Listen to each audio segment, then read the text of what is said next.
I always liked that move, just the tip. Like, I want to make it to where I can just like throw a 10 or a 20 to anybody I need to. I got that from the Governor's Club, working there at the high-end golf course we used to work at. This is back in Tennessee. Yeah.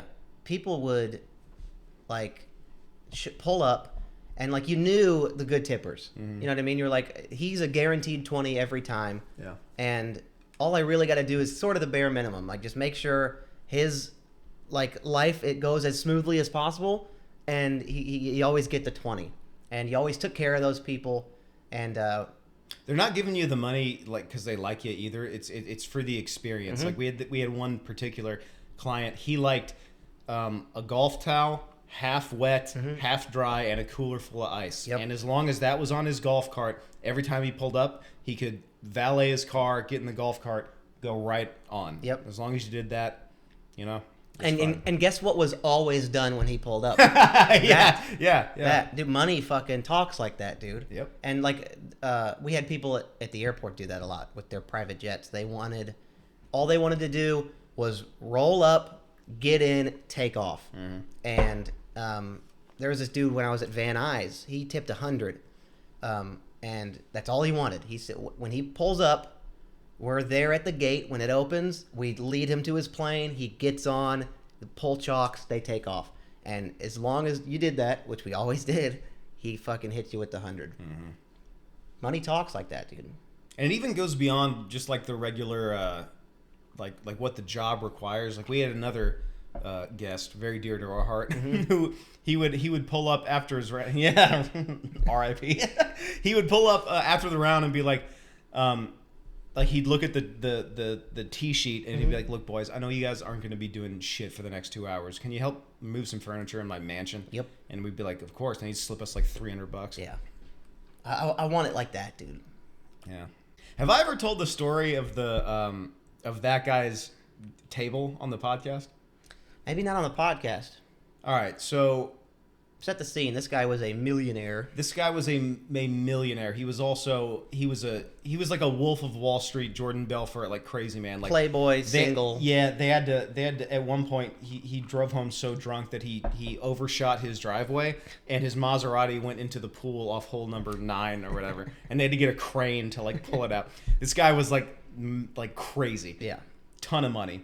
And like I was saying earlier, on the side, he would enlist the cart guys. He'd be like, "Look, I know it's going to be dead for 2 hours. You guys are going to sit there scrolling through Instagram. If you want, I'll give you cash. Come move some shit around my apartment," because he always had like stuff coming in and out. Mm-hmm. And I was moving stuff out of his bedroom one time, and he had a gold table, like a gold-plated little. It was like a coffee table, but it was like waist high. Yeah. And then it had in like ascending value order, like a necklace, a purse, a pair of like Prada heels or whatever. Crazy. And then like something like a diamond thing or whatever. And the whole thing was it kept getting expensive the more like right you went. Yeah. And I asked him, I was like, "Hey, Mr. Blank." Yeah, Mr. Blank. I was like, "What's that?" He goes, "Oh, that's the reward table." That's insane. And that's a true story. And I was like, "Reward for what?" He's like, "Well, you know, if I bring a chick home, you know, and she fucks good, I send her home with a little bit of a prize." That's hardcore. And I was like 15, 16 years old. I was just like, "Oh my god!" Oh my god! That's awesome. Yeah. You can't even get mad at that. No. I mean, ladies, don't you want a prize? Don't you want a prize? Yeah. Most women don't get a nice prize at the end, right? Yeah. Women sleep with me. They go home depressed.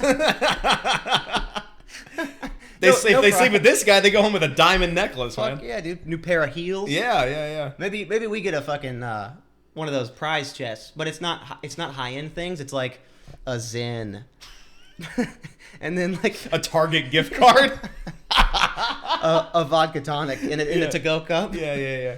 No, but even at that age, like it wasn't lost on me. I was like, I kept going back to like, why do you arrange it like that? Because it was like in order. It was like it was like a couple $1,000s.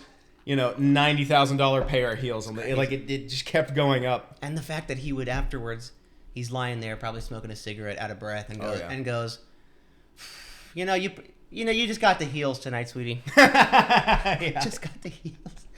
What an insane human. That guy was so crazy. He had a separate garage built onto his mansion just for his motorcycles because he was sick of pulling out to the gate with his motorcycles. He wanted to go right onto the road. So he had paved from his driveway a separate driveway around the back, just like, and it was like the width of a motorcycle. Yeah, skinny driveway. Yeah, so it would go up and he could just go ride right up. That's insane. Dude, rip in peace. That guy ruled. Rip in peace. Rip in peace. You know who he is? You know who we're talking about. Yeah, dude, money like that, it talks. It goes a long way. When you know you got that guaranteed 20, 10, 50, something like that, you do the extra steps. And to them, it's nothing. No. But it makes their life so much easier. They don't have to deal with like with us peasants, what we have to go through, hey, can I get a half-wet towel and some ice?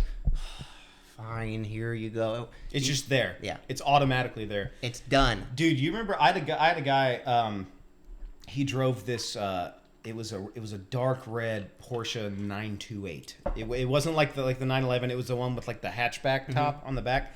And he'd slip me $50 to clean all the cans of Guinness that he drank on the way there out of his car and park it. Nice. Like he just wanted to pull up, get in the golf cart and go.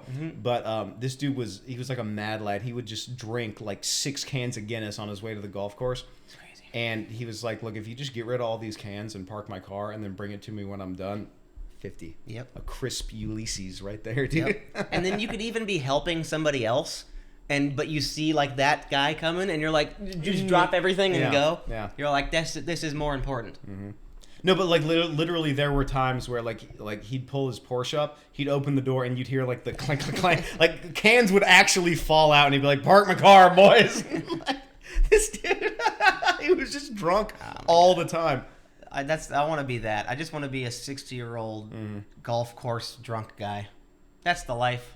Dude, I lifted up his center console once, and it was like 6 bottles of Percocet and like Xanax. Dude, this guy was just blitzed out of his mind, drunk and on prescription pills at all times. And he, nothing to do all day but golf. He was retired. He was like in his early 80s. Just nothing. That's the life. Yeah. That is the life.